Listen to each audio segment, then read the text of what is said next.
तो हाँ, ये वीडियो देखने के बाद आप खुद कहेंगे क्या बात है सर, क्या बात है सर, क्या बात, ये बात है।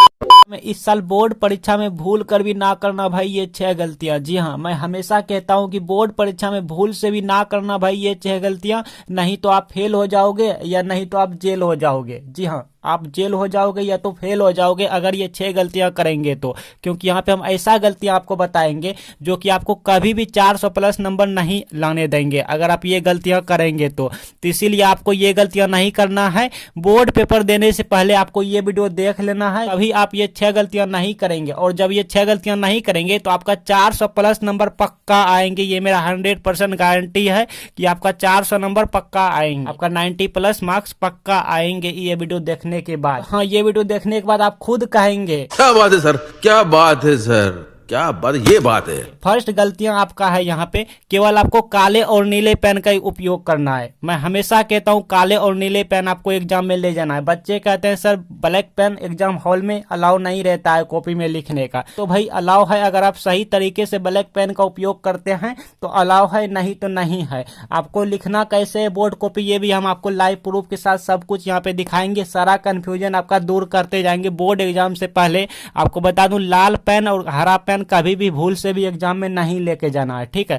आपको सिर्फ काले पेन और नीले पेन का उपयोग करना है एग्जाम में, इनको लेके जाना है। अब ये ले जाते समय ऐसा नहीं कि एग्जाम के अंदर जाते समय रास्ते में हम नया पेन लेके न्यू पेन लेके खरीद लिए और एग्जाम हॉल में घुस गए और पता चला वहां पे लिखते टाइम पेन सही से उग नहीं रहा है, रुक रुक के धुक धुक के चल रहा है। तो ऐसा आपको गलतियां नहीं करना। बहुत से बच्चे ये गलती कर जाते हैं। आपको क्या करना, आपको घर में ही जब पेन लेके जाना है तो 1 इंच यहाँ पे पहले खाली रहता है, तो आपको 1 इंच और खाली कर लेना है। टोटल यहाँ तक खाली रहना चाहिए स्याही रिफिल, ठीक है, इतना रहना चाहिए। तो ऐसे पेन आपको वहाँ पे अच्छे से चलेंगे और वही पेन लेके जाएंगे बोर्ड एग्जाम में जो कि घर में प्रैक्टिस हुआ हो, अच्छे से हाथ बैठा हो लिखने में, ठीक है। हाँ, और नया पेन लेके नहीं जाएंगे। पहले कह देते नया पेन रुक रुक के सही से चलते नहीं है, धुक धुक चलते हैं। आपको कुछ इस तरह से ब्लैक पेन और ब्लू पेन का उपयोग करना है। आप देखिए उपयोग करना सीखिए। ब्लैक पेन लिखिएगा यहाँ पे खंड ब, जैसे आपको मैं क्वेश्चन के साथ दिखाऊं।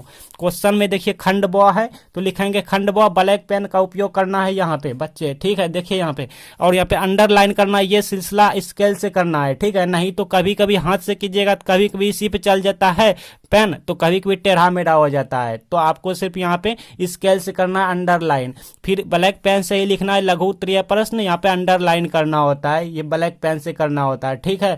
और यहाँ पे जिस प्रश्न का आप उत्तर दे रहे हैं, जैसे मान लीजिए प्रश्न 1 का हम उत्तर दे रहे हैं तो यहाँ पे लिखेंगे प्रश्न 1, ठीक है।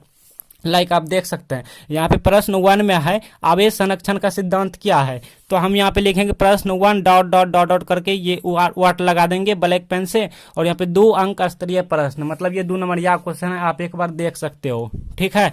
और यहाँ पे फिर उत्तर लिखेंगे। टॉपिक क्या है, आवेश संरक्षण का सिद्धांत क्या है, तो यहाँ पे लिखेंगे आवेश संरक्षण का सिद्धांत। देखिए ऐसे अंडरलाइन करेंगे, जितना ब्लैक पेन का यूज करेंगे, ब्लैक पेन का उपयोग कम करेंगे, ब्लू पेन का ज्यादा यूज करेंगे। और हाँ, आंसर लिखते टाइम जहाँ पे माइन पॉइंट आएंगे, माइन कीवर्ड आएंगे या फिर माइन टॉपिक आएंगे, वहां पे भी हम ब्लैक पेन का यूज करेंगे। जैसे आप देखिए यहाँ पे हमने ब्लू पेन का यूज किया, बट यहाँ पे माइन पॉइंट वो हमारा बेंजामिन फ्रैंकलिन ने है। जैसे कि यहाँ पे हमने लिखा है कि आवेश को ना तो उत्पन्न किया जा सकता है और ना ही इसे नष्ट किया जा सकता है। आवेश को केवल एक वस्तु से दूसरी वस्तु में स्थानांतरित किया जा सकता है। आवेश संरक्षण का सिद्धांत बेंजामिन फ्रैंकलिन ने दिया।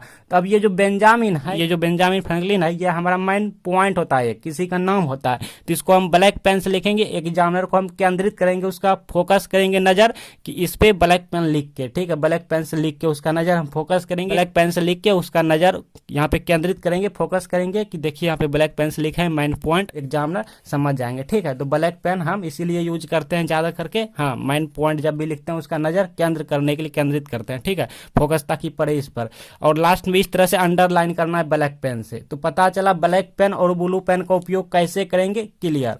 आगे है बोर्ड कॉपी में शुरुआती 1 से 3 पेज में काट पीट या फिर गलत उत्तर आप कभी ना करें। जी हाँ, जब आप बोर्ड कॉपी आपके सामने आएंगे तो उसमें जो है ना शुरुआती आई मीन पहले शुरू से लेके 3 पेज तक ठीक है, उसमें काट पीट या तो गलत उत्तर कभी ना करें। अब ये कब होगा? ये तब होगा जैसे मान लीजिए आपके सामने बहुत सारे यहाँ पे क्वेश्चन है, हाँ, क्वेश्चन पेपर में बहुत से क्वेश्चन है, तो आप क्या कीजिएगा, अपना मन चॉइस, लाइक आपको जो भी जिस प्रश्न का उत्तर अच्छे से आता है तो सबसे पहले आप बोर्ड कॉपी में उन्हीं को लिखिएगा।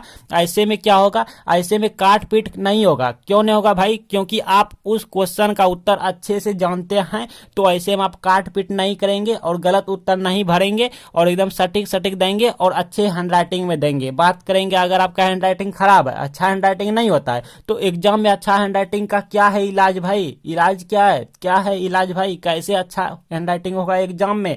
तो एग्जाम में हो जाएंगे, भले ही आपका अभी हैंडराइटिंग खराब है लेकिन एग्जाम में हो जाएंगे। इसी वीडियो में आपको हम एक ट्रिक बता देंगे, टिप्स बता देंगे जो कि कहीं नहीं मिलेंगे, बता देंगे, ठीक है। क्वेश्चन पेपर में सीरियल वाइज सीरियल हम उत्तर देते जाएं, ऐसा कहीं नहीं लिखा है, ठीक है। आपका मन जो भी है, जिस क्वेश्चन का उत्तर देने का जो भी मन है, जिस क्वेश्चन का आंसर आपको अच्छे से आता है, तो सबसे पहले आप शुरुआती पेज में उन्हीं को लिखेंगे, ऐसे में कट क्रॉस नहीं होंगे। तो क्लियर ना, ये समझ गए ना। गलतियां नंबर 3 में है कि जो क्वेश्चन आपको अच्छे से याद है भाई, सबसे पहले आप उसी का आंसर देंगे। जैसा कि हमने अभी अभी, देखिए बात को समझने की कोशिश कीजिए। प्रश्न में बहुत से क्वेश्चन रहते हैं, तो कोई तो ऐसा प्रश्न होगा ही जिसका आंसर हम अच्छे से जानते होंगे, तो सबसे पहले कॉपी में उन्हीं को लिखेंगे। तो ऐसे में जो क्वेश्चन आपको अच्छे से याद है सबसे पहले उसी को लिख देंगे, तो ऐसे में कट क्रॉस कहीं नहीं होंगे। और आगे है, क्लासरूम में एग्जाम देते समय अटेंडेंस सीट में अपनी अटेंडेंस जरूर भरेंगे, ठीक है, और सिग्नेचर करना ना भूलेंगे। देखिए वहां पे एग्जाम हॉल में क्या होंगे, मैम ये सर आएंगे आपके सामने अटेंडेंस सीट लेके और आपको वहां पे अटेंडेंस करने होते हैं। उसमें पेपर कोड, आपके नाम, लाइक रोल नंबर, ये सब भरने होते हैं, ठीक है। वहां पे रहेंगे, टीचर खुद बता देंगे आपको कि क्या क्या भरने हैं आपको, ठीक है, और सिग्नेचर भी करने हैं। बाय चांस अगर अटेंडेंस सीट लेके ना आए टीचर या मैम, तो आपको खुद जाके बोलना है कि अटेंडेंस सीट कहाँ है, हमें अटेंड होना है वहाँ पे, टीचर से मांग लेना है, ठीक है। हालांकि आएंगे आपके सामने खुद लेके, ठीक है। इससे क्या होंगे, जैसे स्कूल कॉलेज में हाजिरी बनते हैं ना, उसी तरह से वहाँ पे बोर्ड ऑफिस जाएंगे, उससे पता चलेंगे हाँ बच्चे ने पेपर दिए हैं, बच्चे ने एग्जाम दिए हैं, एग्जाम में उपस्थित हैं, प्रेजेंट हुए थे एग्जाम में। आगे है, प्रश्न पेपर में जो पूछा गया है भाई सिर्फ वही लिखें, ये सब ना लिखें, ठीक है, ये सब ना लिखें। बहुत से बच्चे गलतियां करते हैं। तो अब कहेंगे सर अगर हमें कोई भी प्रश्न का उत्तर ना आए तो क्या करें? तो देखिए आपको कुछ इस तरह से करना है। मान लीजिए भाई आपको हम सिखा देते हैं सब कुछ, ठीक है, सब कुछ यहाँ पे सिखा देते हैं ताकि एग्जाम में कोई दिक्कत ना हो। मान लीजिए 12 नंबर क्वेश्चन हमको नहीं आता, डीएनए बहुरूपता क्या, ये नहीं आता, कुछ भी नहीं आता, तो क्या छूट जाएगा 2 नंबर? नहीं छूटने देंगे हम, है ना। आपको जो है ना, आपको देखिए इस तरह से करने हैं भाई, हम सब कुछ आपको बताते हैं।